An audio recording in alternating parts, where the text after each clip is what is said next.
Good morning students. आज हम हिंदी में क्रांतिकारी शेखर का बचपन इकाई का अभ्यास करेंगे, जिसके लेखक हैं सच्चिदानंद हीरानंद वात्स्यायन। जब असहकार का आंदोलन चल रहा था, अंग्रेज़ों के विरुद्ध हमारे भारतीय नेताओं ने आंदोलन छिड़क दिया था। उस वक्त ये शेखर के जीवन में भी उथल पुथल मची। वह भी अपने देश को इतना ही प्रेम करता था, लेकिन वह भी असहकार के आंदोलन में जुड़ना चाहता था और विदेशी चीज़ों का बहिष्कार करना चाहता था। लेकिन उसके पिताजी अंग्रेज के यहाँ नौकरी करते थे, जिसके कारण उसके घर में ये असहकार के आंदोलन के विरुद्ध सब थे।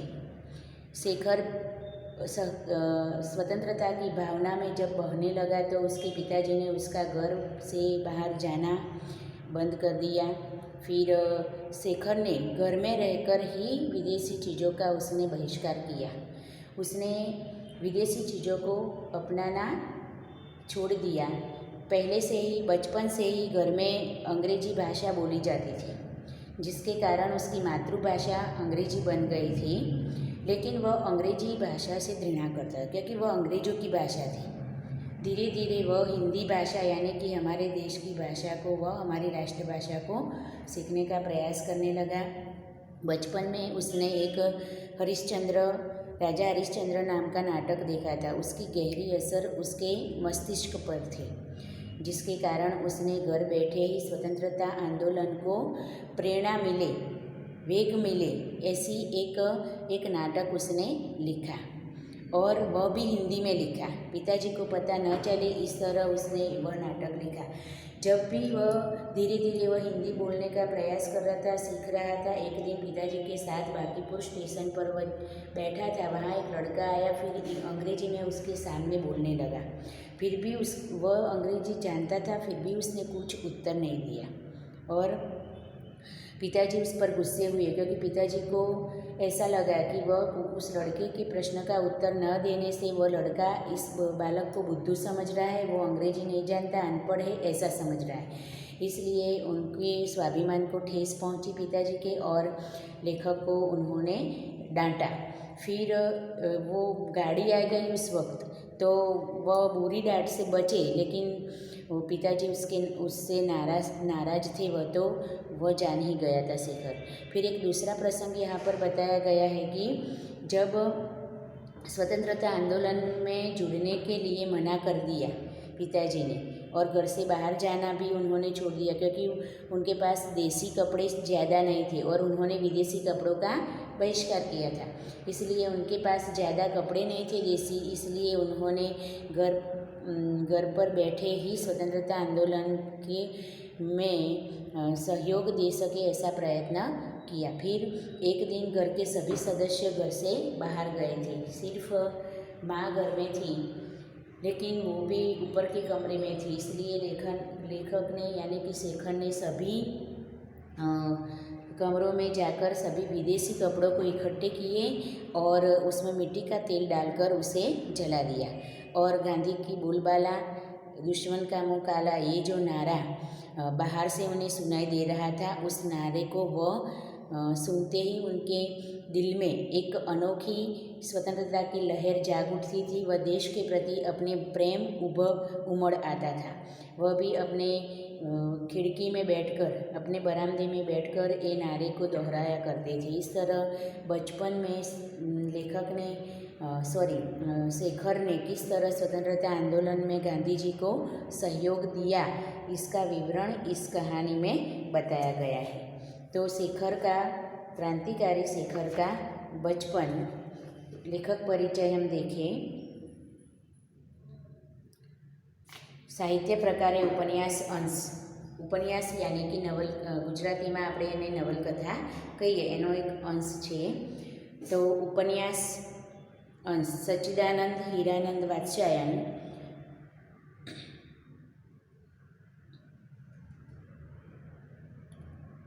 जन्म 1911, ईस्वीसन, निधन 1987। आधुनिक हिंदी काव्यधारा में नई कविता के प्रमुख कवि एवं बहुचर्चित उपन्यासकार के रूप में अज्ञे जी का नाम एवं प्रदान उल्लेखनीय है। उनका जन्म 9 मार्च 1911 में कस्बा में हुआ था, कस्बा कुशीनगर। बचपन का 1911-15 का समय लखनऊ में बिताया। बाद में कुछ समय के लिए वे श्रीनगर और जम्मू में रहे। उन्होंने लाहौर के एक कॉलेज से बीएससी की परीक्षा प्रथम श्रेणी में उत्तीर्ण की। क्रांतिकारी दल में सक्रिय भाग लेने के कारण उन्हें कारागार में रहना पड़ा यानी कि जेल में रहना पड़ा। उन्होंने सैनिक और विशाल भारत का संपादन भी किया। कैलिफोर्निया विश्वविद्यालय में भारतीय साहित्य और संस्कृति के अध्यापक के रूप में उन्होंने काम किया। अज्ञे जी विद्रोही व्यक्ति रहे हैं। उनका उपनाम है अज्ञे जी। विद्रोह के उनके साहित्य की मूल चेतना है। उनके साहित्य में स्वतंत्रता आंदोलन में जो विद्रोह हो रहा था, संघर्ष हो रहा था, उसका विवरण हमें देखने को मिलता है। तो वह भी देश के प्रति अपना कुछ फर्ज अदा करने के लिए ऐसे लेखन से लोगों के हृदय में क्रांतिकारी भावना जगाने का कार्य कर रहे थे। इसके अतिरिक्त विद्रोह उनके साहित्य की मूल चेतना है।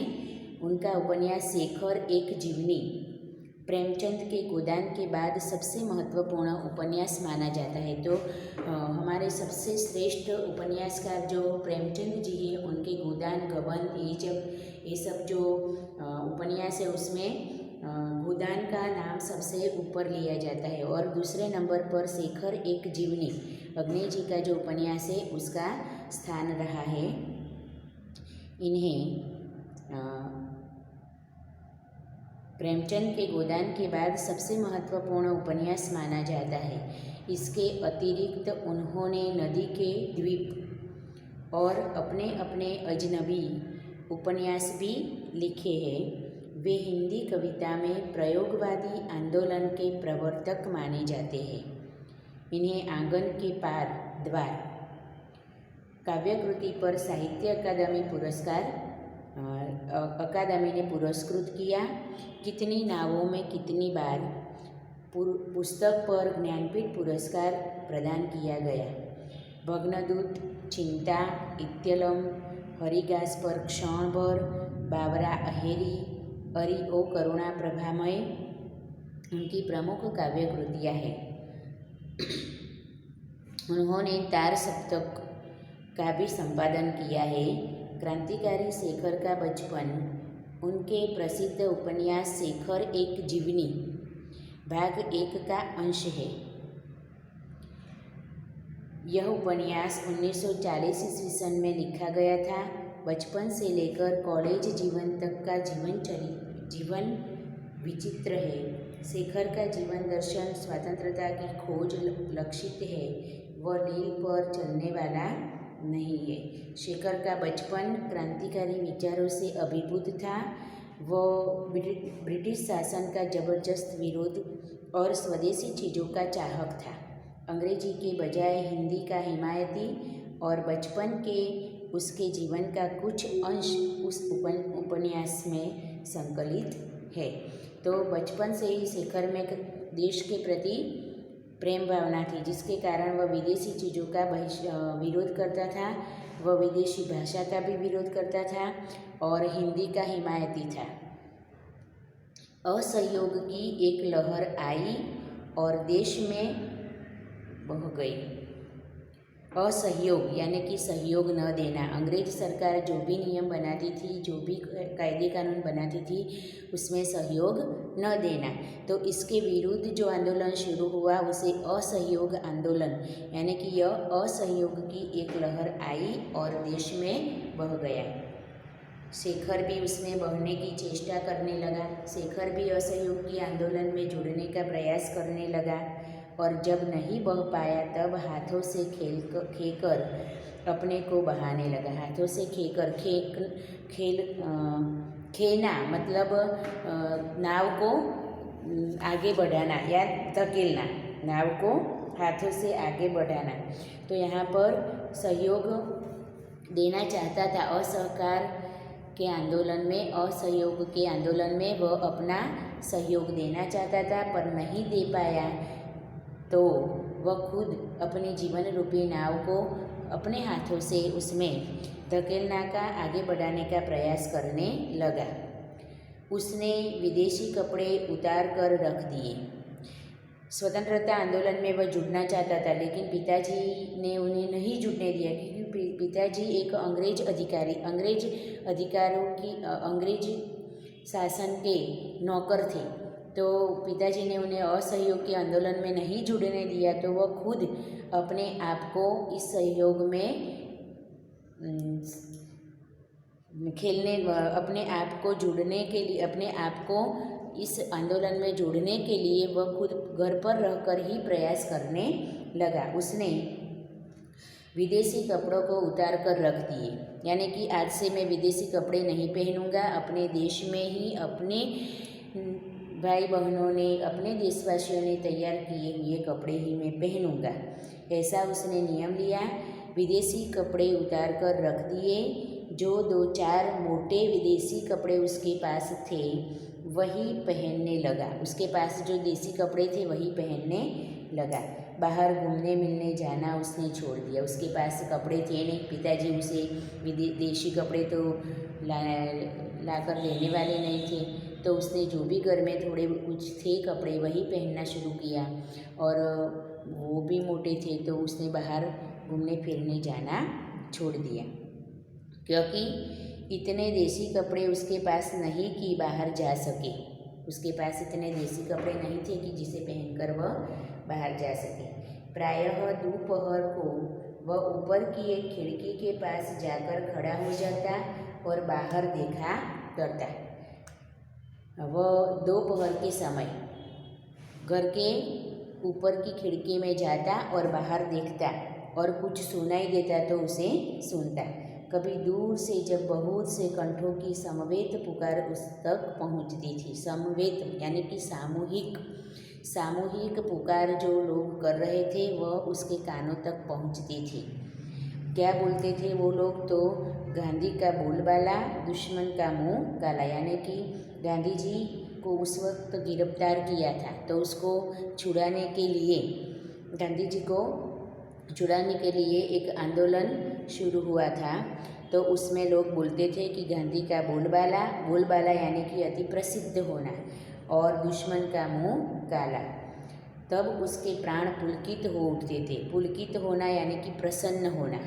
ऐसे शब्द उसके कान तक जब पहुँचते थे तो वह प्रसन्न हो जाता था।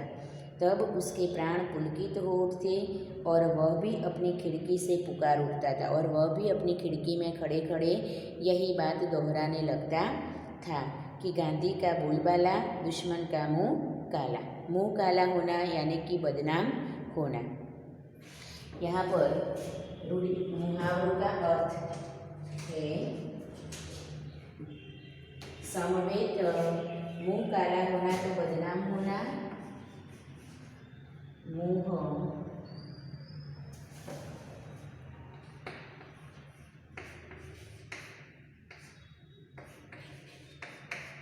काला होना तो बदनाम होना, बदनाम होना। समवेत सामूहिक, समवेत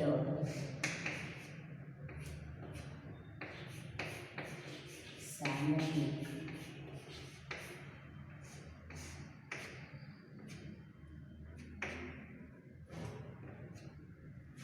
समवेत सामूहिक, बोलबाला अति प्रसिद्ध होना, बोलबाला अति प्रसिद्ध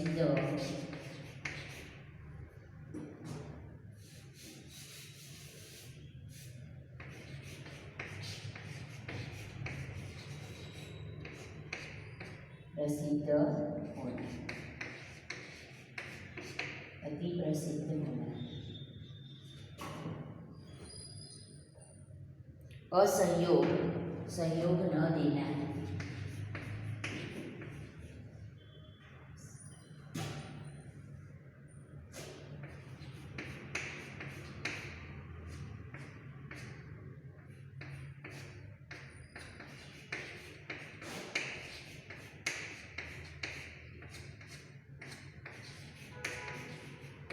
सहयोग न देना। तो यहाँ पर पुलकित यानी कि प्रसन्न, पुलकित प्रसन्न।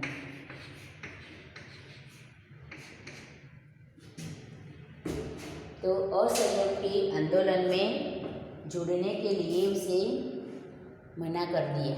तब उसने घर पर ही असहयोग के आंदोलन में सहकार देने का प्रयास किया। विदेशी कपड़ों का उसने त्याग कर दिया। दोपहर खिड़की पर जाकर जो बाहर से आवाज़ें आ रही थी उसे सुनकर उसे दोहराता था और ज़ोर ज़ोर से बोलता था कि गांधी का बोलबाला दुश्मन का मुंह काला। इससे आगे वह जा नहीं सकता था। घर से अनुमति नहीं थी, यानी कि रजा नहीं थी, अनुमति आज्ञा। घर से अनुमति नहीं थी, लेकिन अनुमति का न होना ही तो उस एक अंकुश था।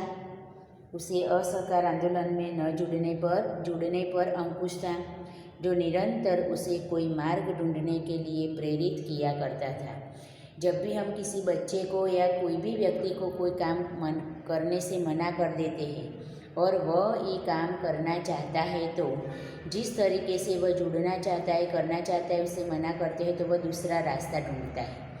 उसी तरह शेखर ने भी जब उसके पिताजी ने आंदोलन में जुड़ने से मना कर दिया तो किस तरह वह इस आंदोलन में अपना सहयोग दे सके, उसके बारे में नया रास्ता, नया मार्ग ढूंढने लगा।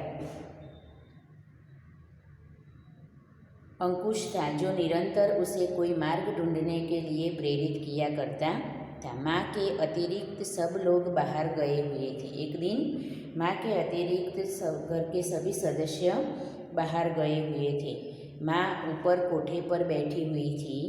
शेखर ने घर के सब कमरों में से विदेशी कपड़े बटोरे और नीचे एक खुली जगह ढेर लगा दिया। जब घर में से एक दिन सभी बाहर गए हुए थे, तब शेखर एक एक करके सभी कमरों में जाके विदेशी कपड़े इकट्ठे कर लिए और घर के आगे जो खुली जगह थी वहाँ उसका ढेर लगा दिया। फिर लैंप लाकर उन पर मिट्टी का तेल उड़ेला। लैंप में जो मिट्टी का तेल भरा हुआ था वह लाकर उसमें डाला। मिट्टी का तेल यानी कि केरोसिन, दीवामांथी एने केरोसिन नाख्યું एमां। मिट्टी का तेल उड़ेला।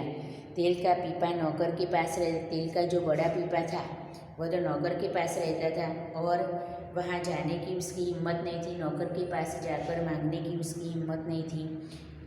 तो उसने क्या किया, वो जो दिया था उसमें जितना भी तेल था मिट्टी का वह इसमें छिड़क दिया। फिर आग लगा दी और उसमें आग लगा दी। आग एकदम भभक उठी। आग भभक उठी, शेखर का आह्लाद भी भभक उठा। आग जब भभक उठी तो उसका आह्लाद भी भभक उठा। वह आग के चारों ओर नाचने लगा और गला खोल कर गाने लगा। शेखर का आह्लाद भी भभक उठा और वह गला फाड़ कर गाने लगा। गला फाड़ कर गाने लगा कि गांधी का बोलबाला दुश्मन का मुंह काला। गांधी का बोलबाला दुश्मन का मुंह काला। उसने मिट्टी का तेल लाकर सभी कपड़े एक घर के आगे के आंगन में इकट्ठे करके जला दिए। फिर उसका उत्साह और भी बढ़ गया और आग के आसपास वह नाचने लगा और नाचते नाचते गाना गाने लगा कि गांधी का बोलबाला दुश्मन का मुंह काला। थोड़ी ही देर में माँ आई और थोड़ी देर में शेखर के गाल पी मानो विदेशी हो गए।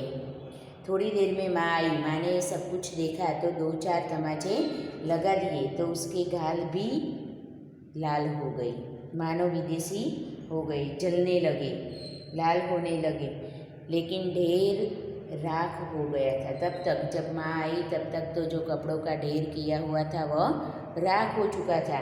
माँ ने थप्पड़ तो लगा दिया पर क्या, वह कपड़े तो वापस आने वाले नहीं थे। तो उसने थोड़ी देर में माँ आई और थोड़ी देर में शेखर के गाल भी मानो विदेशी हो गए, जलने लगे, लेकिन ढेर तो राख हो गया था। शेखर के मन में विदेशी मात्रा के प्रति घृणा हो गई। उसने देखा कि हमारी नस नस में विदेशी का प्रभुत्व ही नहीं, आतंक भरा हुआ है। शेखर के मन में विदेशी मात्रा के प्रति, विदेशी चीज़ों के प्रति, व्यक्तियों के प्रति, विदेशी कोई भी चीज़ के प्रति उसमें उसके हृदय में घृणा हो गई, यानी कि नफरत हो गई। उसने देखा कि हमारी नस नस में विदेशी का प्रभुत्व ही नहीं बल्कि आतंक भी भरा हुआ है। उसे पुरानी बातें भी याद आई और नई भी। कुछ पुरानी बातें भी याद आई और नई बातें भी उसे याद आई। वह देखने लगा। उसे यह भी ध्यान हुआ कि पिता उसे घर में भाइयों से अंग्रेजी में बात करने को कहा करते हैं। उसे यह भी याद आया कि मैं हमेशा पिताजी घर में अपने भाइयों के साथ अंग्रेजी में बात करने के लिए हमें कहते हैं, मुझे कहते हैं। यह भी कि वह शैशव से अंग्रेजी बोलना जानता है। यह भी सच है कि वह बचपन से ही शैशव यानी कि बचपन, तो बचपन से ही वह अंग्रेजी बोलना जानता है, पर हिंदी अभी सीख रहा है। लेकिन उसे विदेशी भाषा का त्याग करना है, बहिष्कार करना है, उसे नहीं बोलना, तो वह हिंदी सीख रहा है। उसकी पहली आया ईसाई थी। शेखर की पहली आया ईसाई थी और अंग्रेजी ही बोलती थी। तो उसका पहला गुरु जिसके साथ उसे दिन भर बिताना होता था, एक अमेरिकन मिशनरी था जो पढ़ाता चाहे कुछ नहीं था, दिन भर अंग्रेजी की शिक्षा भी देता रहता था। तो शेखर को बचपन से ही अंग्रेजी सिखाने का प्रयास हो रहा था। घर में भी सब लोग अंग्रेजी ही बोलते थे, तो शेखर को लगा कि अंग्रेजी भाषा सब लोग बोलते हैं तो मुझे इस भाषा को नहीं बोलना, तो वह धीरे धीरे हिंदी सीख रहा था। लेकिन उसकी मातृभाषा तो अंग्रेजी हुई, न चाहते हुए भी उसे यह भाषा बोलनी पड़ती थी। घर में पिताजी भी आग्रह ऐसा ही रखते थे कि सभी के साथ अंग्रेजी में बात करें। फिर उसकी पहली जो ईसाई थी वह भी अंग्रेजी बोलती थी, और उसका पहला गुरु जो था वह भी उसके साथ अंग्रेजी में ही बातें करता था। वह पढ़ाता कुछ नहीं था, लेकिन अंग्रेजी अवश्य सिखाता था। इसलिए शेखर को अंग्रेजी न चाहते हुए भी सीखना पड़ता था और बोलना भी पड़ता था। घृणा होना, नफरत होना।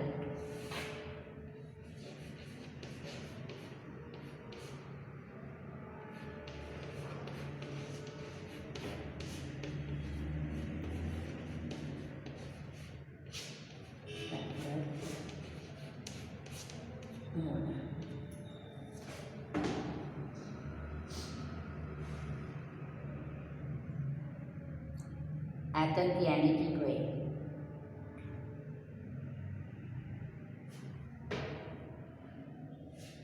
फिर उसने पहले से ही तय कर लिया था कि चाहे जो कुछ भी हो, लेकिन मैं हिंदी भाषा सीख कर ही रहूँगा। तो यहाँ पर हमने देखा कि शेखर को असहयोग के आंदोलन में जुड़ना है, लेकिन उसके पिताजी ने उसे जुड़ने से मना कर दिया। तो वह किसी भी तरह इस आंदोलन में जुड़ना चाहता था। तो शेखर घर में रहकर ही इस आंदोलन में जुड़ने के लिए वह प्रयास करने लगा। फिर उसने घर में सभी चीज़ें इकट्ठी करके सभी चीज़ें नहीं बल्कि कपड़े इकट्ठे करके एक आंगन में ले जाकर उसने जला दिया। माँ ने देखा तो माँ उस पर गुस्से हुई। माँ ने उसे 2-4 तमाचे लगा दिए। फिर भी शेखर को तो वो कपड़े जलाने का आनंद तो था ही। तो इस तरह उसने अपने क्रांतिकारी असहयोग के आंदोलन में हिस्सा लेने का प्रयास किया घर में बैठे ही। तो यहाँ पर हमने आज देखा कि शेखर ने किस तरह बचपन में पिता के मना करने के बावजूद भी उसने असहयोग के आंदोलन में जुड़ने का प्रयास किया है। जो आज की इकाई में हमने देखा, जितना देखा वहाँ तक आपको 5 प्रश्न हेतुलक्षी और लेखक परिचय के जो भी प्रश्न आप बना पाते हैं इतने, यानी कि कुल 10 प्रश्न हेतुलक्षी आपको बनाने हैं और आगे का जो पाठ है वह हम दूसरे वीडियो में देखेंगे। Okay, thank you.